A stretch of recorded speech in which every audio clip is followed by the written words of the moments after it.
महबूबा मुफ्ती ने आज उमर अब्दुल्ला पे किया जोरदार हमला। महबूबा मुफ्ती ने पुलवामा में कहा कि जब उमर अब्दुल्ला मरकज में बीजेपी के साथ मिनिस्टर थे तो तब उमर अब्दुल्ला ने पोटा लाया, तब वो पाकिस्तान पर हमला करने की वकालत कर रहे थे और उन्होंने यानी उमर अब्दुल्ला ने शाहतूस पे भी बैन लगाई। ये कहना था महबूबा मुफ्ती का। तो महबूबा मुफ्ती अब खुल के आई है नेशनल कॉन्फ्रेंस पे हमला करने। और पहले हम ये देख रहे थे कि आपस में ये दोनों पार्टियां बिल्कुल सॉफ्ट तरीके से एक दूसरे पे वार करते थे, लेकिन ऐसा लगता है कि जो जो इलेक्शन करीब आ रहा है, जो जो पोलिंग डेट्स करीब आ रहे हैं और एक दूसरे पे अब सियासी पार्टियां हमला कर रही हैं। कोई एक पार्टी से निकल रहा है, कोई दूसरी पार्टी में जा रहा है, यानी पीडीपी के लोग एनसी में जा रहे हैं, एनसी के लोग पीडीपी में जा रहे हैं और इसी तरीके से बाकी भी कुछ लोग जो हैं वो ज्वाइन कर रहे हैं। कल हुर्रियत के एक लीडर ने पीडीपी में अपनी शमूलियत इख्तियार की। तो इसी तरीके से इस वक्त जो लोग सियासत के साथ वाबस्ता रहे हैं, चाहे वो मेन स्ट्रीम पॉलिटिक्स के साथ या सेपरेटिस्ट पॉलिटिक्स के साथ, वो कहीं ना कहीं अपनी जगह ढूंढने में लगे हुए हैं। और इसी बीच जिस शख्स को मैंडेट नहीं मिला वो तवक्का कर रहा था मैंडेट हासिल करने का, अगर नहीं मिला पीडीपी में तो वो किसी और जमात में जा रहे हैं, और अगर किसी को नेशनल कॉन्फ्रेंस में नहीं मिल रहा है तो वो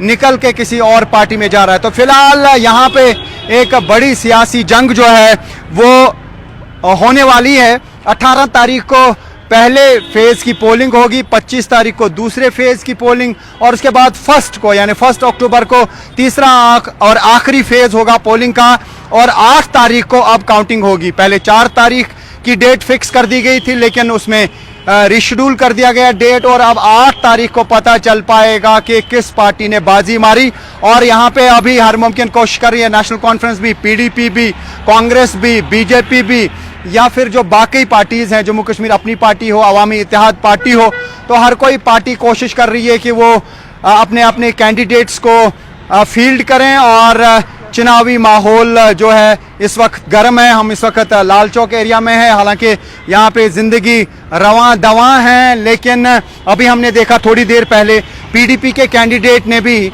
श्रीनगर में अपने नॉमिनेशन पेपर फाइल किए, और साथ ही मुबारक गुल जो ईदगाह कॉन्स्टिट्यूंसी में कॉन्टेस्ट करते आए हैं और कई बार मेंबर असेंबली रहे हैं और स्पीकर भी रहे हैं, तो उन्होंने भी अभी श्रीनगर में अपने नॉमिनेशन पेपर्स फाइल किए। उनके हमरा डॉक्टर फारूक अब्दुल्ला थे, और ये जो मुबारक गुल हैं उन्होंने दावा किया कि वो जीत जाएंगे। और दूसरी तरफ कंगन एरिया से मियां अल्ताफ अहमद के फर्जंद मिहिर ने वहाँ पे नॉमिनेशन पेपर फाइल किए, उनके साथ में उमर अब्दुल्ला थे। और उमर अब्दुल्ला ने कहा कि अगर हुर्रियत के लोग मेन स्ट्रीम पॉलिटिक्स में आ रहे हैं तो ये एक अच्छी बात है, उन्होंने उसका वेलकम किया। लेकिन सियासी रुख इस बार बदला नजर आ रहा है, क्योंकि जब 2014 के इलेक्शंस थे, 2008 के, 2002 के, 1996 के, तो बॉयकॉट की कॉल हुआ करती थी, लेकिन इस बार ऐसा लगता है कि शायद बॉयकॉट नहीं होगा और